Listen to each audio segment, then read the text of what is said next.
Hey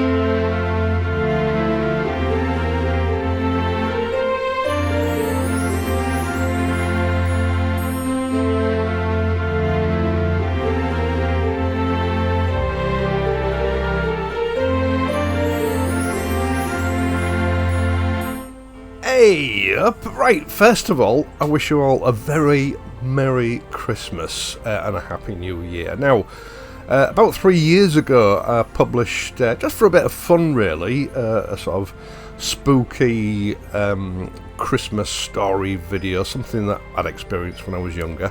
And it went down rather well. Now, that year, or the year after that, everybody said, you know, Stuart, are you doing another spooky Christmas story this Christmas? And I thought, well, you know, I'm going to have to, everybody's asking for it. So I tried again and it didn't do very well. And the thing is, I've only got so many sort of paranormal experiences that I can draw on to make these videos. Otherwise, you know, the only alternative I've got is just to make something up. Now, viewers are a funny bunch. As I say, the second attempt didn't go very well. In fact, I got quite a lot of criticism over it, so I didn't bother last year. But then again, you know, all throughout this year, people have been saying, Stuart, are you doing a spooky Christmas story this year? Because I really enjoyed your first one. And there is just one unexplained experience that I had back in 1991 that, to be honest, I've never really spoken to anybody about, just a very few selected people close to me, for a number of reasons. One is that there is an element of stigma attached to this subject, or there has historically. The other one is I was instructed, or maybe requested by a superior officer, not to talk to anybody about it. Having said that, you know, we live in a different world now. There's been a huge passage of time since then, 34 years. And even the US government has been a lot more open about this subject in recent years. So I've decided to bite the bullet and tell this story in this video. Now, this happened at sort of pre-Christmas in December 1991. It might have been 92, but I know it was in the run-up to Christmas, because I do remember quite a lot of the houses already having Christmas decorations up on that particular occasion. At that time, I was working in the city centre from Central Police Station, Queen's Gardens in Hull. I've got no idea the day of the week in question, but I was working the city centre on night shift, where you covered night shifts from Monday night through to the following Sunday night, a whole set of 7 night shifts, from 10 o'clock at night until 6 o'clock in the morning. Now, it had been an unusually quiet set of nights, and I don't know exactly, we were 2, 3 or 4 shifts through the sort of set of nights. I was driving around one night, it was very quiet, and I got called up over the radio, and I was asked to 10-3 the police station, Central Police Station. 10-3 means to attend the police station and see Sergeant Jones. Now, I've changed his name wasn't Jones, but, you know, out of respect for his privacy, hopefully he's still with us. I don't think it's appropriate to give out his full name. Now, his name actually was Stuart, like mine, and he was an absolute gentleman. I always enjoyed his company at work. He had a certain knack, which is quite rare among sort of supervisory officers, of maintaining authority and respect and discipline whilst still being really personable and friendly. Even if he gave you a bollocking for something, he had a knack of doing it in a way that you didn't come away feeling bad about it, but you'd learned a lesson. That's quite a difficult balancing act. You know, he was a lovely bloke, a top bloke. I had a lot of time for him. Now, when I arrived at the main entrance to Central Police Station, he was actually stood there waiting for me with his hat on and his greatcoat. He hopped in the passenger side of the car and told me to take him to Bond Street Warrant Office, a little office on Bond Street, as you might expect, in Hull, where the warrants office was situated, and all the warrants for people's arrests were kept there.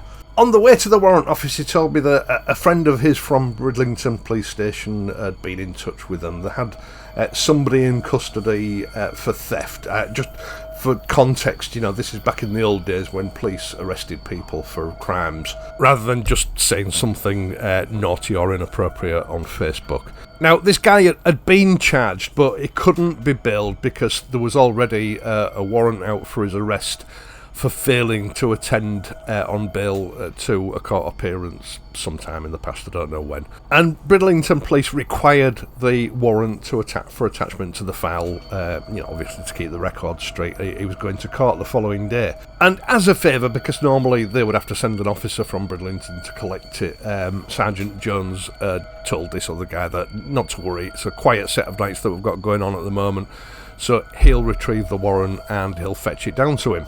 Now, when we got to the warrants office, I waited outside, he popped in, retrieved the warrant, came back out and said, right, let's go to Bridlington.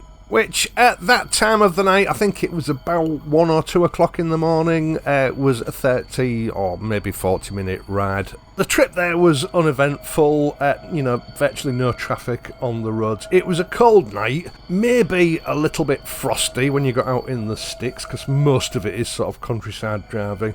It was a really clear, crisp night, and it was a really still night. There was no wind. There was no cloud cover. It was a really clear night. I remember once you got out into the sticks where there was no sort of light pollution, you could see the stars quite clearly.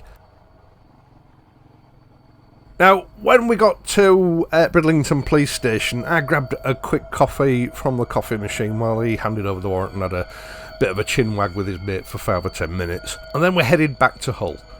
Now, as per the trip up to Bridlington, we took the A165, travelling in a sort of south or southerly direction, and I'd say we were about 10 miles out of Bridlington towards Hull when I noticed something off to my right, well off the road, across the fields.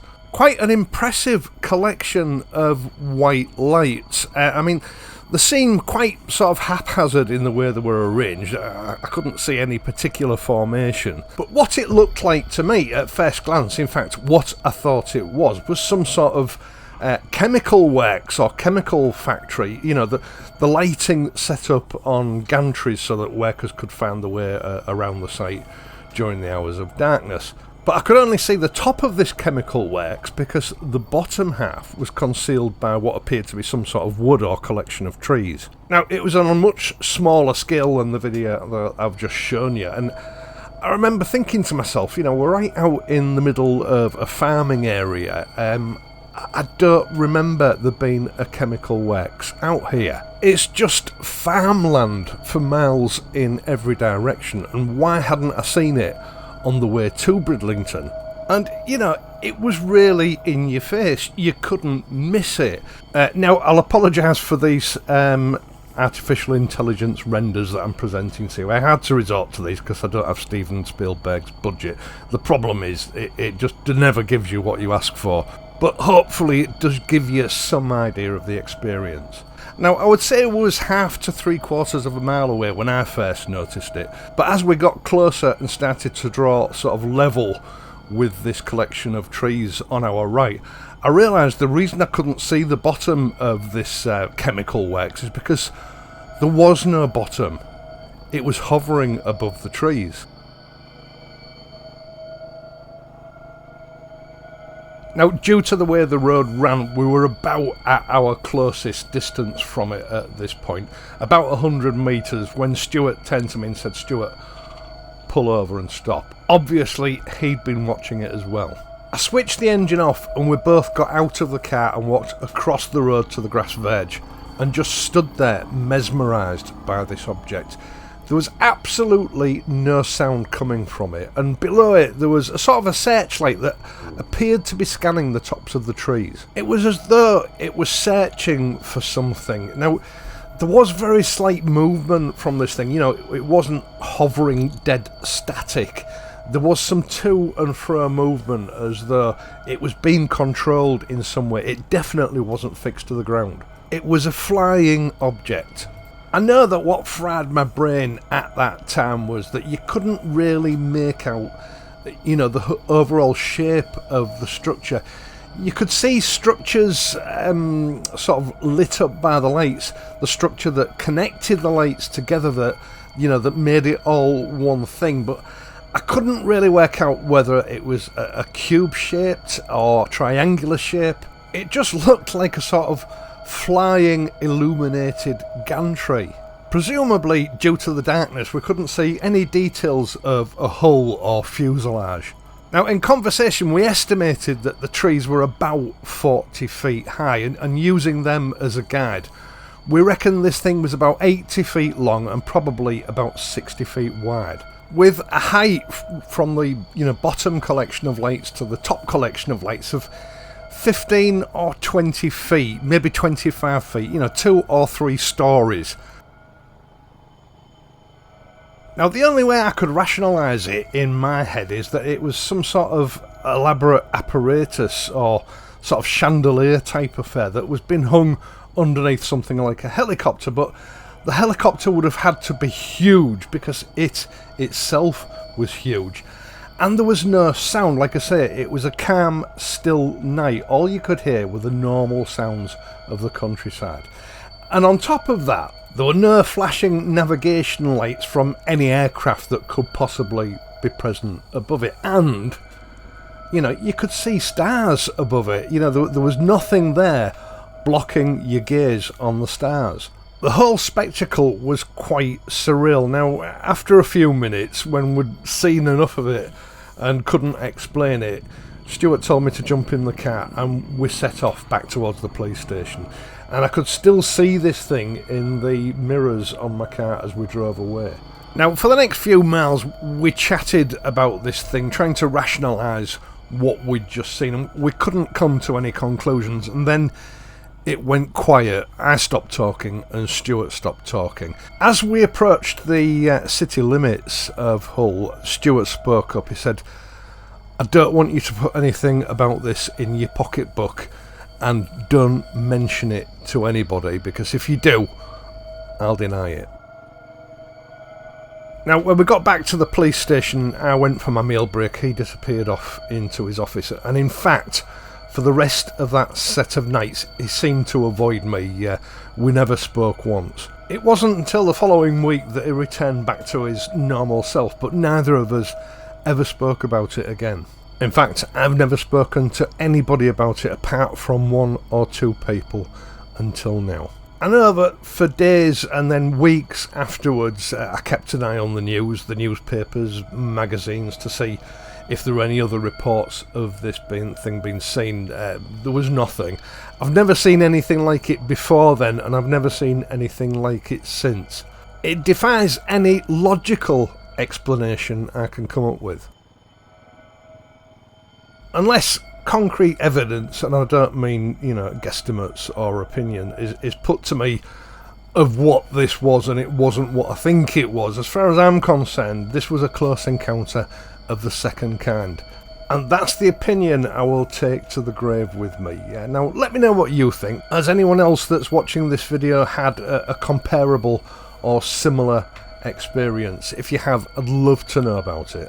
Right, I'm sure you've got some Christmassy things to get on with now. Once again, thank you so much for taking the time to watch this video and my other videos throughout the year. I really do appreciate it. I hope you found this video entertaining. If you have, you can show your appreciation by leaving a like and hitting the hype button if it's available to you. And please consider subscribing to this channel if you're not already a subscriber. There are other ways you can help me out via my Patreon page, PayPal donations, details of which are in the video description down below, or via the super thanks button, which is just below the video that you're watching now. I hope you have a great Christmas. I'm hoping to be back on Boxing Day, so hopefully I'll see you then. In the meantime, if you're riding, ride carefully, and I'll see you soon.